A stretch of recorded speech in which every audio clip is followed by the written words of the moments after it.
We're facing a barrage of attacks on these freedoms, on these principles, by those who are in positions of power, who care more for their power or themselves than they do for the Constitution, the Bill of Rights, and the American people. So what are they doing?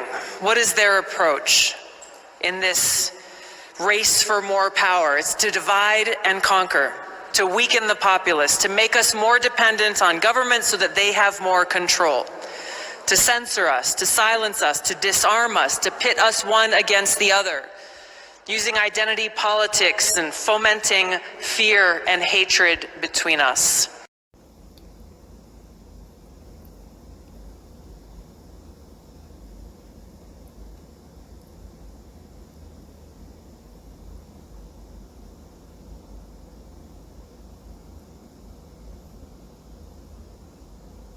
Heretics. The ranters. Ranters were known for being completely lawless. Just the most lascivious group of people. In fact, also Quakers. There was a group of Quakers that were non-theist. Non-theist means they don't believe God exists. I love how he has to explain it to whoever he's talking to, probably nobody, what non-theist means. There was literally subsections of Quakers that don't even believe in a God. They just believe in spirituality. And they're saying these people are heretics. The Adamites, this group is the weirdest cult ever. Adamites, religious services, no one was allowed to wear clothes. They're going back to the Garden of Eden. And in fact, they don't believe that marriage is a biblical institution. So everybody could just do whatever they wanted. Talk about a weird cult. Yeah, I want some laws on the books against those groups. Praise the Lord that they had some laws saying these people, are freaks. Look, I'm not against theocracy or authoritarianism if it's coming from God. Like, God, for the most part, it's not a democracy in heaven. All right. Yeah, that's what I'm saying. No? And I mean, we saw what happened with democracy. Yeah. They had the choice between Barabbas and Jesus. Yeah. They're like, So, give us Barabbas. Okay, the murderer. The problem is that the media are making everything a problem, and it's hard to take them seriously on anything. Everything goes to 11. Everything goes to 11. Everything goes. You know what it's like to be canceled. And that's why I'm here to talk to you tonight. I don't believe anyone should be canceled. I don't believe in separating people and identities. I don't believe in separating people in classes. But that's what the Democrats believe in, because that's what Marxism is. That's what communism is. With America falling apart. And yet here are all these religious leaders like, oh, we have to love the family and this and that. Is that two-faced? It's interesting. I thought we had a separation of church and state, right? Yeah. No, what it is it's Satan's controlling the church. The church is not doing its job, and it's not adhering to the teachings of Christ. Excited about the growing movement, especially here in the 4th District of South Carolina, of people who are identifying themselves as just Christian conservatives, right? We got to take it back to the gospel of Jesus Christ. And I believe the people here in the 4th District of South Carolina are getting that. It's not just about being Republicans. It's about being a conservative Christian who believes this is a Christian nation. Any policy that is contrary to the word of God, we need to remove it from mainstream America and make it illegal. Debate last week. Don't want to hear any more about social media, violent video games, Hollywood, mental illness, and they sure don't want to hear any more about prayers. They're disgusted hearing about prayers. Don't want to hear any more about fatherlessness, drug use. Look, maybe if we heard more prayers from leaders of this country instead of taking God's name in vain, we wouldn't have the mass killings like we didn't have before prayer was eliminated from school.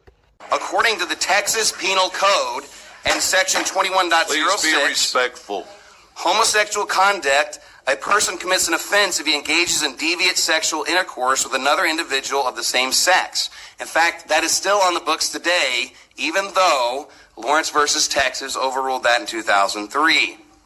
But God has already ruled that murder, adultery, witchcraft, rape, bestiality, and homosexualities are crimes worthy of capital punishment. Leviticus 20:13, the Bible says, if a man also lie with mankind, as he lieth with a woman, both of them have committed an abomination, they shall surely be put to death, their blood shall be upon them.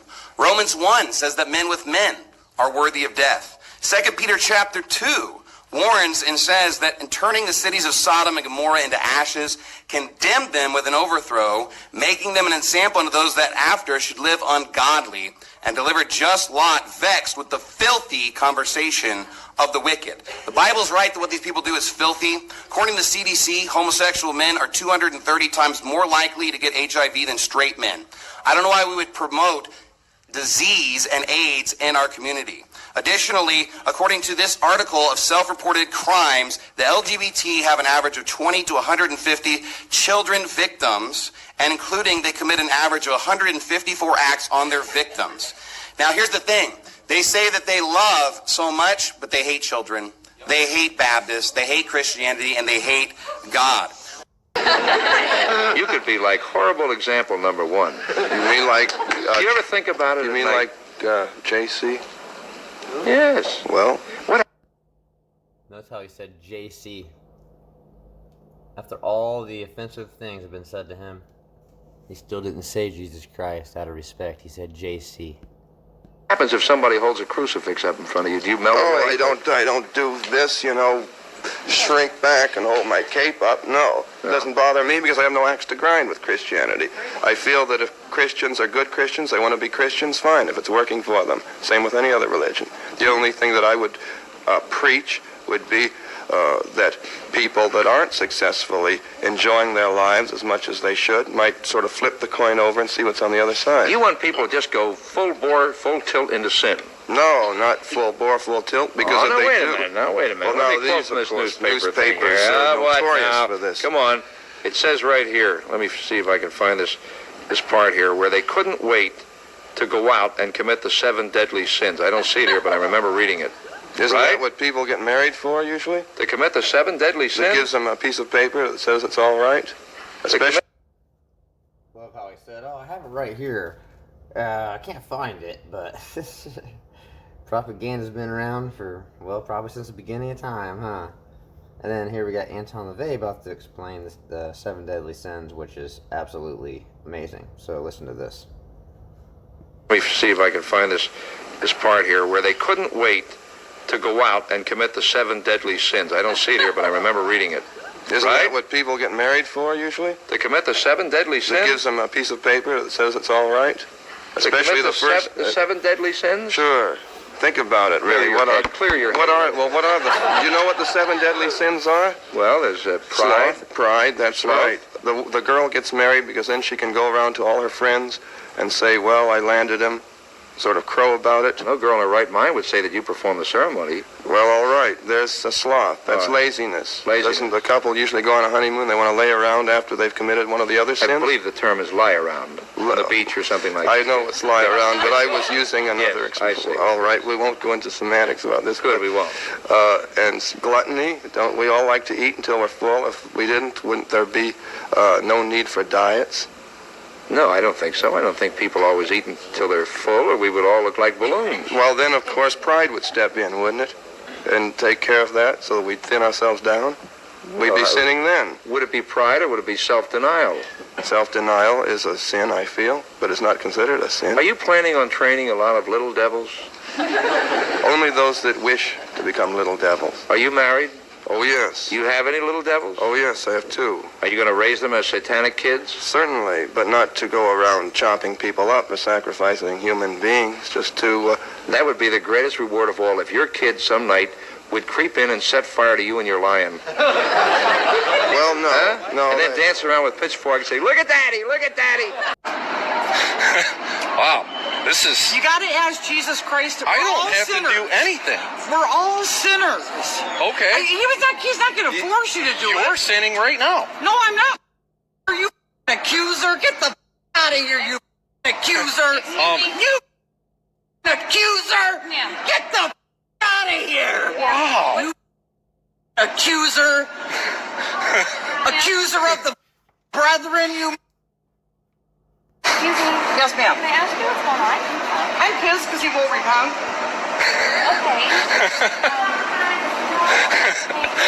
I just want to get some groceries and go home. So, because his religious views don't match yours, you're mad at I don't give a because it's going to burn in hell. Okay. Then why? And you are too, bitch. If you don't have Jesus Christ as your Savior, you're going to be down there with them, screaming in holy terror, fire and brimstone. Do you get it? Yeah, totally understand. I don't want you to burn in hell for all. You know what that's who you're mind? And that is my choice in life. You all better repent! Because the kingdom of heaven is at hand! I have never seen them more angry over any issue than this attempt to illegitimately remove this president from office, overturn the 2016 election, and negate the votes of millions of evangelicals in the process. And they know that the only impeachable offense President Trump has committed was beating Hillary Clinton in 2016. That's the unpardonable sin for which the Democrats will never forgive him. And I do want to make this prediction this morning.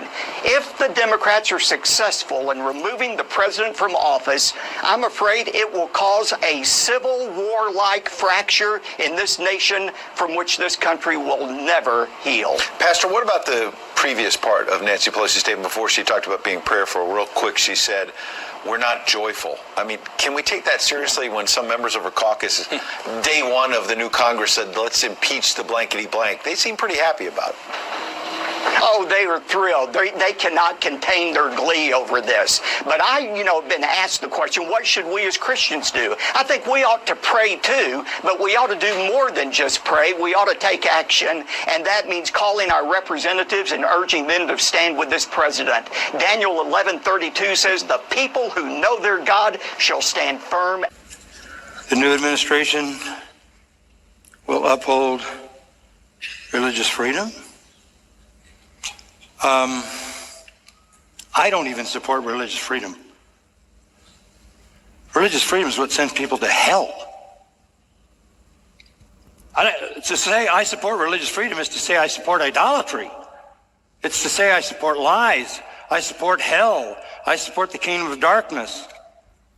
You can't say that. No Christian with half a brain would say, we support religious freedom. We support the truth. But Elvis Presley was only the shadow that was playing up over somebody that was dying in a hole down in Brushy Mountain, Tennessee. Or someone that was over in the solitary confinement you see what I'm saying? In other words, the real Humphrey Bogart and the real James Cagney are actors. I mean, the ones you know. The real ones, they died in here. In other words, we die so that you guys can play actors. In other words, we got to be the bad guys so you guys can be the good guys, you dig? But in reality, we know that you're not the good guys, that you guys are worse than we are. You dig what I'm saying? Which is acceptable because we're outlaws. I'm a reflection of, you take a little baby and you put him in the penitentiary and you raise him up. I'm Richard Milhouse Nixon. I'm Richard Milhouse Nixon. You dig what I'm saying? But I'm him down here under the ground, man. I've had to do all the fighting while he gets up there and takes all the bows, dig? I got to carry the motherfucker while this fat sack of shit won't let me call my old lady while his old lady tells him, shut up. November 17th, 1973. An embattled President Richard Nixon defends himself during the Watergate scandal. He tells the Associated Press managing editors meeting in Orlando, Florida. People have got to know whether or not their president is a crook. Well, I'm not a crook. I've earned everything I've got. But Nixon resigns the following year when the Watergate scandal forces him from office.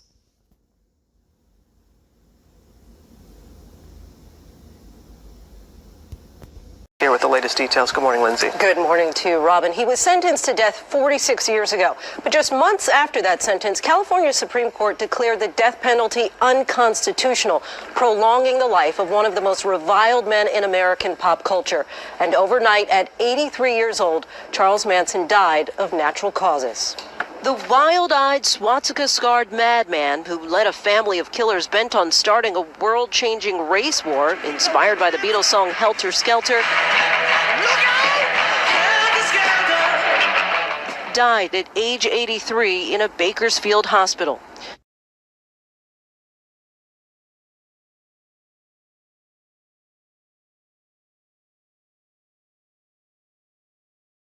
Get back to that talk about God for a minute. Tell me once again. I don't know if we got that. What you were talking about being God's messenger. Tell me that again. Life is God. All life. Bugs, birds, trees, everything that's alive is God. The sun is God. But we've got God over here on a cross. We've got a dying man over here on a cross, and we're all kneeling down hoping that if we die, there's a better place somewhere else. Well, you got a whole bunch of people hoping that they die creates a hell of a big energy. And I call it a death wish. It's mother's death wish. It's what everybody's going towards dying, like the Vietnam War when they wanted to blow the world up. And what have you got to do with God once again? I'm just a messenger of the truth. God's messenger? Life's messenger. We use the word God. The God hooks all the other words up. I'm the Pope. I'm 10 times the Pope. I'm 50 times the Pope. But I'm the Pope in the hills and in the mountains. I'm already out of here. This enclosure here, I'm out of here. My body is stuck here, but my thought is already gone. Can't understand, Mr. G, is that I have been raised up in a different world than you've been raised up. I've been raised up in the penitentiary. There's no weakness in the penitentiary. There's no sorrow or remorse in the penitentiary. You come to the cell and you go in and you find Jesus or you don't. You either find Jesus or you run with the devil. Don't you think Jesus would be appalled that you were invoking his name? I didn't invoke any name. They put that on me. The Spirit laid that over on my track. I'm the man in the mirror, guy. I know, man. You know, if you like me, I like you. If you don't like me, I don't like you. You swing at me, I'll swing back. You dig? You cut at me, I'll cut you. You know, whatever you point to me, I'll get back to you. But it's more than that, though, isn't it, Charlie? Well, sure, I'm in harmony with God. That's just a word. We don't, we use the word God. Or the devil. Oh, the devil, yeah, you could use the word devil or demons or whatever you want to call it. Mostly the devil in your world, eh, Charlie? Well, okay, I'll play. There's no game I can't play. The people that say I haven't played. You are the devil here. Okay, I'll be the devil then. You like that? Don't like or dislike nothing. I see everything as it is. Your courtrooms have convicted me for being Jesus Christ in one courtroom. Well, and then in the other courtroom, you convicted me for being the devil. Now, if you believe in your own courtrooms, you convicted me for being the father of this country. We'll say that I am all these things that you think I am. Right. Wouldn't that be more fearful than letting me try to be a nice guy? Would you want to make me into those things? Would you want me to? Do you need someone like that in your world? That's your judgment now. The judgment you're making on this mirror, man, you got to carry. You want to make me a terrible, violent, no good, so-and-so, and run? When actually, in reality, I'm a deadhead, man. I've been dead since 1951. I was the only guy that cared. I was the one that picked the kids up out of the streets and gave them a little place to stay. But I learned better than that. You gave them a place to stay and then you turned them loose. No, I didn't turn them loose. I turned them loose. Yeah, in respect, I look at my hands sometimes and I think, are these the hands that killed him? And I know they are, but it just doesn't seem like it, I don't, I would never want to kill anybody again. Right after we did what we did, I felt real empty inside. I felt like I could never love again, I felt like a zombie. The devil double-crossed you. Yes. It just leads to your own destruction. How do you know that now? Look where I'm at, look at my sentence. I'm in jail with life without parole. I feel very guilty that I didn't pay attention, that I didn't. There were some things that I saw that I feel like I should have paid attention to. I saw the album covers, and they're hideous. I just assumed that if they sell it, it's got to be okay. I saw satanic symbols on his bookwork, and I had spoken to him about it. Didn't mean anything, I assumed it was a passing phase. I had my things when I was that age. I assumed that he had his. I assumed wrong. And I would advise anybody, if they see anything like that, to look into it. Don't ignore it. It doesn't pass. It's just something I'll never get over, ever. Parents, heed the advice of Pete Rowland's mom. Pay attention. Satanism is not a harmless fad or a passing phase in some of these kids' lives. Ozzy? Yeah? I know that your lyrics are less excessive than groups like Slayer or Venom or Iron Maiden or some of the others, but still, for some reason, maybe it's because you've been around for so long, I see tattoos of your name on some of these, teenage devil worshippers' arms. Wherever I see devil graffiti and satanic graffiti, I see your name also. Do you feel a sense of responsibility, Oz? The only responsibility I feel is the fact that I'm a true musician in what I play. I don't want to make anybody start doing all this devil worship crap, because that's not my intention. Although I have sang on a few songs about the devil, that's about it. I don't want anyone to harm themselves. What about the issue of responsibility? What about the whole thing about guilt? Do you feel responsible? I don't feel guilty. I feel kind of persecuted by everybody because I'm not a bad guy. My intentions are not to harm anyone. In fact, it's directly the opposite. Like when people come to my concerts, I want them to have a good, fun evening out, And it seems to me that a lot of people judge the book by the cover more so than they write things about me where they don't even know what they're talking about, Well, there are lots of people out there, lots of people here in our studio audience who have a very different point of view. We'll get to them coming up next. A look into the dark soul of Satanism. Stay with us.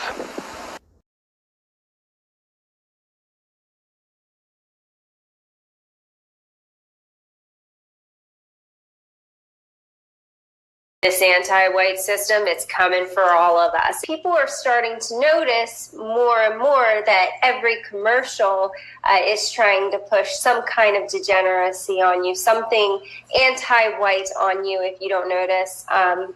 If you haven't noticed, everybody's starting to notice. It's all part of a giant humiliation ritual. That's what it was when they took down our historical monuments. It was a humiliation ritual. I say I hate you first. You're the first line in my hate. I hate all white people. White people are rotten. And black people are just like them. Because you've made them just exactly like you. They walk like you, they talk like you, everything they do is like you. They want to be you so much. They love your woman more than you do. They know your mind better than you. They wear your clothes. They even learn to wear your shoes. You take them out of the jungle and you want to make them into a man. Why couldn't they be left to be God? Why do you want to make them into a man? In the jungle, they were God. Africans are smart, aren't they? See, over here, everybody thinks them old black people are just dumb old colored folks. But they're not dumb old colored folks. They're very smart. They're very aware. And their capacity for fear is 3 times what yours